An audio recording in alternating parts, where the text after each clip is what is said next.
നമസ്കാരം. താമരശ്ശേരി ഷിബില കൊലപാതകത്തിൽ പ്രതി യാസിറുമായുള്ള തെളിവെടുപ്പ് പൂർത്തിയായി.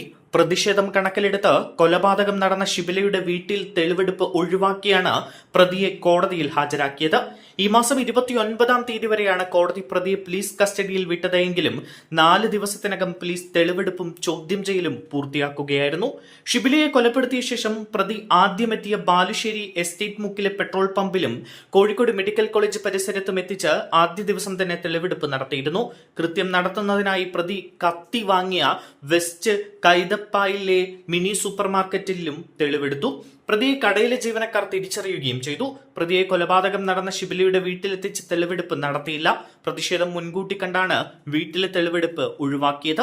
പ്രതിയെ വിശദമായി ചോദ്യം ചെയ്തു എന്നും പോലീസ് വ്യക്തമാക്കുന്നു. തന്റെ കൂടെ പോരാൻ ആവശ്യപ്പെട്ടിട്ടും തയ്യാറാകാത്തതിനെ തുടർന്നാണ് ഭാര്യയെ കൊലപ്പെടുത്തിയത് എന്നാണ് യാസിർ പറയുന്നത്.